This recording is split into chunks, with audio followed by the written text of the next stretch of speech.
speaker, published author, and business strategist. Linda has worked as the general counsel for various multinational corporations and the chief of the White House Color Crime section of the U.S. Attorney's Office, Southern District of Texas, where she first chaired many noteworthy trials. Linda is dedicated and a passionate collaborator and visionary. In 2006, Linda founded the Women's Global Network, a business networking organization in California and Texas for professional women seeking to enhance their careers and support their network.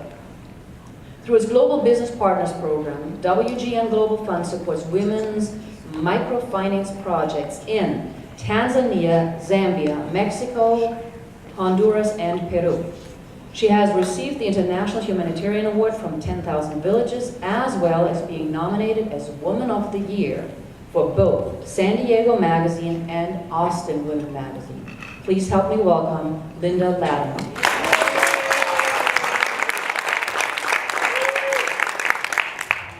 Thank you. Can I get everyone to stand up and find 3 people, and this is what you're going to say. And I want you to do a high five when you do it. There's a revolution going on out there, and we're part of it. All right, everyone else. There's a revolution going on out there, and we're part of it.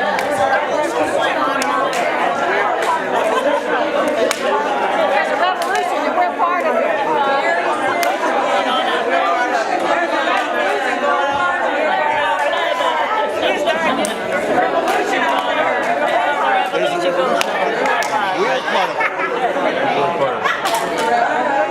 Okay, there's a revolution going on and we're part of it. All right, come back to the chairs. Come on.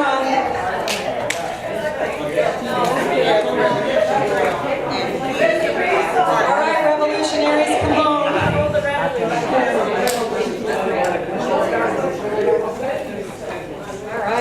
All right. Says so one of my other Texan friends. It's pretty hot. I'm here to talk about the 3 P's of profitability, but I actually want to visit with everyone for a second. Does anyone know what social responsibility is? Come on, shout it out. Tell me what you think it is. Being responsible socially. Being responsible socially. Really? Okay. Somebody else, please. Go for it. Feeling and knowing the need to help others around you. Feeling and knowing the need to help others around you. Somebody else. Total diversity. Total diversity. Taking the time to educate yourself culturally and socially around the globe. Taking the time to educate yourself culturally and socially around the globe so that you can make a difference in the world. Well, as you're making money building a business, you're taking care of the people that are working for you, your vendors, you're considering the effects and benefits that they You're looking at all your stakeholders. What if I add the word in corporate to social responsibility? Corporate social responsibility, does that change your view of it? No. No? I think it's Still social responsible? It's been oxymoronic, but yeah. It's more important if it's corporate? But I think so because it's visual, so the people will see that and then they become also a part of that vision. Well, let's take a look at corporate social responsibility. Let's look at the history of it, because it's been going on for a very, very, very long time. It started back in the abolitionists, right? Everybody was very upset about slave trade sugar, you know, and so they got together, and back then they gave out pamphlets. We didn't have social media, but they managed to get it to come, I think they dropped sales by over 1/3 to almost a half of sugar at that time, which was huge. It moves on into the industrial movement, where all of a sudden we were worried about child labor and women working long hours, and there was a hue and cry from the citizen sector, and it began to change there. A lot of new rules came in terms of employees. We saw it with Ralph Nader, right? All of a sudden safety became a big issue, and that was the citizen sector stepping forward, going, you know, we're not going to take it anymore. Well, we all know about corporate debauchery, right? We've got Enron, we've got Adelphia, we've got MCI, we've got all of these folks that were really creating an abominable mess in terms of our trust of our leaders in this country. And so now the demand is transparency. So we've gone from being on the defensive in our businesses to trying to look like the good guy by putting, you know, stickers on our sales that say we're donating to the rainforest, to actually It's now becoming part of our corporate DNA. We have to walk the talk every single day. I have a question here. Where does philanthropy fit into that model? We're gonna Because go into you had guys like Carnegie, Rockefeller, who didn't donate it through the corporation. They set up trusts, foundations, and made massive impact on social needs. Yes. Using that versus the corporate vehicle to actually do social change. And I think I'll get to that. If I don't, I'll circle back around to it. Okay? So what we're seeing right now in the landscape of social responsibility is that the four sectors are beginning to merge. All right? So we have the for-profit sector, we've got the not-for-profit sector, we have the citizen sector, and we have the government sector. And it's all beginning to blend and blur together. All right? So let's kind of go through them. When we look at the citizen sector, we've got guilt-based shopping, which is what we were talking about with the tags on there, and digital tattletales everywhere. There's word of mouth everywhere. You can find anything you need to know about a corporation, how they're doing business, about products anymore. And if products are pretty much the same in terms of quality, then I'm seeing your signs back there, Emily. It's like, tell me like 5 minutes before. If products are the same in terms of quality, then they're going to go in terms of the good guys. If the price is the same, the quality is the same, they're going to look at the corporation. But now they're beginning to expect solutions. They want cutting edge. They're also going to say, well, which is the company that is investing in our communities, that's investing in the employees? They're looking at employer brands. Do I want to work for this company? Because face it, with the millennial generation and Gen Z following the millennial generation, and we've got millennials as Ys as right now, there are, they're putting it out to the world, like Mo was talking about earlier. They're saying, this is a really cool company I want to work for, so we're going to go over here. So you have to be very careful what you're doing. And more interesting, another part of the citizen sector is impact investors. Because now it looks like our investors in our corporations, not just our corporations, it could be a sole proprietorship, but you might have some kind of angel investor. Your investors are now stepping in and going, we want to actually invest in a company that is doing good on the planet, that has a better rate of return because they're more efficient, because their employees are happy, because they're interested in all of the stakeholders around the world.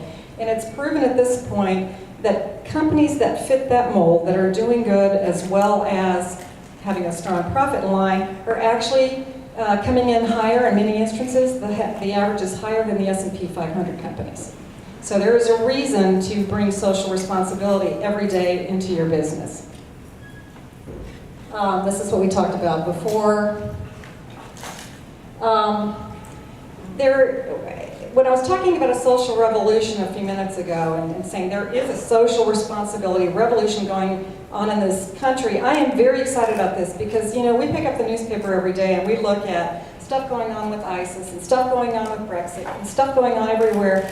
And we feel like we can't do anything about that, but we have forgotten that we can do something very much within our own businesses. And you don't have to be some large corporation. You can be a sole proprietor, a service industry, and you can still make a huge impact in this movement. And we need to make a huge impact in this movement. B-Lab was a group that got together in They got together in June of 2006. Sorry, that's why I left the 16. In June of 2006, they got together and they wanted to make a difference in the online community world, bringing corporations together that would take an assessment test. It was a long assessment test, and agree to be fully transparent to the rest of the world. It was kind of like a good housekeeping, better seal of approval, but for companies that were doing well on the planet. And I'm not talking charities, I'm talking businesses that also wanted to have this social purpose. And so they created something called B Corps. Now, they're not a separate entity, it's a certification process, okay? But they've done really, really well, and as of this year, 2016, there's 1,600 B Corps, including one of them that's a publicly traded company, Natura out of Brazil. So it's, companies are realizing that they need to walk the talk for consumers and for investors, and if they don't show that through third-party monitoring, and they don't show that through assessments and letting the rest of the world know that they're interested in being carbon neutral, that they're interested in making sure that they have employees that are happy, that they're interested in making sure that they have government compliance and safety initiatives, then they're going to lose out on this next generation, particularly with the millennials, as we know, who are interested in making sure they work for companies of this nature. So if you want to be a B Corp, and anyone can be a B Corp, you don't have to be a corporation, you can be an LLC, and I have to go back in and check on sole proprietor, but I think possibly as well. You have to agree to full transparency, you have to agree to be audited by some kind of third-party monitor, and put your report up every year on the B Corp site. The very first company to do it was King Flour. They actually have the little B Corp logo that you see down there on their products today. So what's happening in the for-profit sector is they're beginning to move from value, a singular purpose of making money, to values-driven companies now. They're looking at all the words that we think are human values, and they're making sure that they bring them into their business. Integrity, I don't know, y'all name out some values for me. Accountability, Accountability, honesty, care, ethics. Those are words that you're going to see in sustainability reports that are being filed by the larger companies, but if the smaller ones are also B Corp companies, they would put the same reports out, and that would be really a very important part for your business. Now the not-for-profit sector is beginning to go the other direction. They, because there's such a shortage in donor dollars these days, with the economic hit that we had in the last few years, are starting to try and bring revenue into the not-for-profits. They're trying to think of ways that they can actually maybe sell some products. There's other entity types, I won't bore you with a whole bunch of legal entities, but there's LC3s, which are set up to bring in foundation money, Clinton.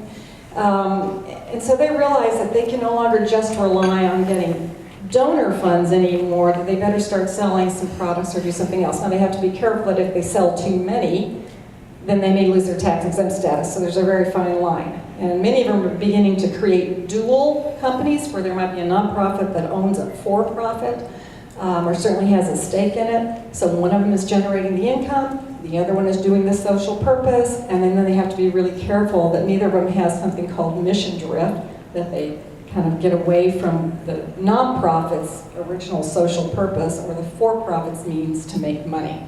So I think it's a little bit harder to achieve. So I'm going through these pretty quick, so we can, but it might be helpful to you. Now the government sector has stepped up and responded in something that I think is really, really, really exciting. So we know we have the citizens are pushing hard for change. We've got the for-profits who are going, okay, gosh, I need to come in and think about social purpose. The not-for-profits are going, I need to act like a business now. I have to run myself like a business. I'm accountable as well. No more problems with us anymore. And the government sector has responded, and now for the first time ever since the 1990s, we have a new entity out there, and they are social purpose corporations, which means there's 31 states, including Delaware. I don't know if anyone is familiar with Delaware as sort of the bellwether of corporations. It has about 50% of all of our publicly traded corporations. And this new entity allows for the articles of organization to say that in fact you can have a social purpose in addition to making a profit.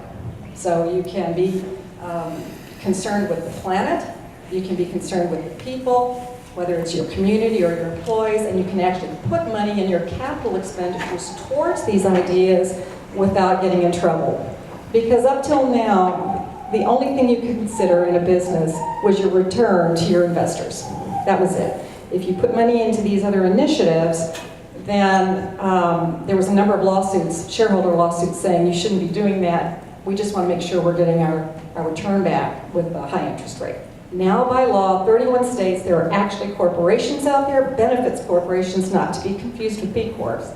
There's benefits corporations out there that you can set up for your business and show that you have a social purpose as well as, one to make money. Which finally we're in harmony. Tracy. So what's the definition of low profit? That can be subjective. Well, low profit is really stupid as far as I'm concerned. What's the point of being in business if you're not going to make a profit? But I mean, the LC3, the LC3s actually haven't really taken off very well. For that very reason, they were set up to allow for foundations, like Clinton mentioned a few minutes ago, to allow for foundations to actually loan money into a limited liability company at a very low profit and get it back, and then bring it back into the foundation so they could recycle it for another social purpose. So, I mean, the theory was good, but the problem was they were set up to pattern the tax code, and really at the end of the day, they weren't approved by the IRS on all the instances, so why not just set up an LC3 or a benefits corp that says you can have a social purpose. Finally, managers, CEOs, any of the managers of the company can take into account your community. This is huge. When it passed in Delaware, the Bar Association came up and said, this is a seismic shift in the way that we will be doing business in the United States and probably around the world forever. The only place we've seen so far in terms of the government sector outside of the United States who've made these changes is India, which India stepped forward and basically said they have a 2% rule, that 2% of your profits in India have to go. It's 2%, it's actually averaged over 5 years, and I think it's, I can't remember if it's your gross or net income, I think it's your gross, has to be invested into community efforts. And so that's a large amount of money. It's a large amount of money for, if you have a company here that has a business in India, it's a large amount of money there, so there's going to be a lot of, people looking at that. When did they do that? It passed just 2013. And when did they start enacting that? It's enacted now. They did? Yeah, do you have a business in India? No, I've been there recently, so I didn't see or witness any. Yeah, much yes, help. the 2% rule, and I have a bunch of information I can give you on that if you're interested. Is there any body of law at this point about C Corps converting to this format because of the lawsuit? Well, process? so what happens is these benefits corporations can either be a C or an S already. There's no tax benefit to them. All it's doing is saying, I'm going to change my articles of incorporation, I'm going to put some sort of social purpose in there, and you can pick your social purpose. It doesn't have to be anyone in particular. And I agree to be audited by third-party monitor every year to make sure that I am doing all the things I said I would do. I'm going to put it in my sustainability report that I'm a company that believes in taking care of the planet and our people and our communities, as well as selling a widget. And then you have to get shareholder approval. You would probably have, well, if it's initially set up that way. I mean, if you convert it, yes. If it's initially set up that way, your shareholders would already be on board, right? Okay, so anyone wants to talk about that? I'm here, obviously, for the rest of the week. Come find me. I'm happy to share my information. But why is this important to you? Obviously, sole proprietors, why not go ahead and let the world know that you're one of the people that really care? I mean, what I love about this movement is there's an awful lot of talk out there about, we're the good guys, we're waiting, it's going to happen, and we have to do this.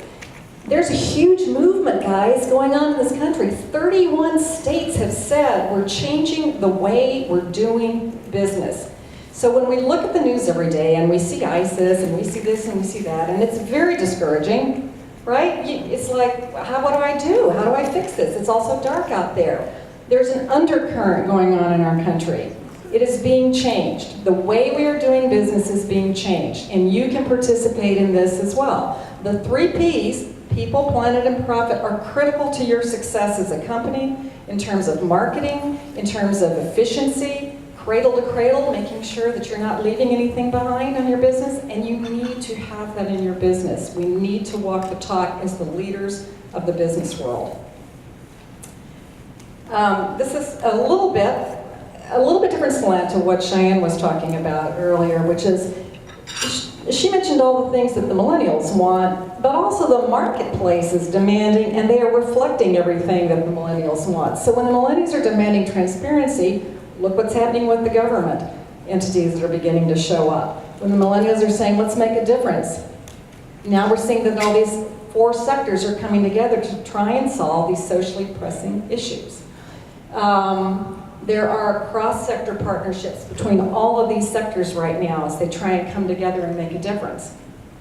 They're beginning to look, when they look at sustainable leadership, for example, everyone's not really happy about CEO salaries. You see a lot of equalization. They're saying, no, wait a minute, you don't get to have the $10 million salary while everybody else at the company is hurting and we're laying all these people off. So all this is percolating up right now, thank God, right? And I want to give you a sense of hope that there is change out there right now. It is not as dark as it seems, okay?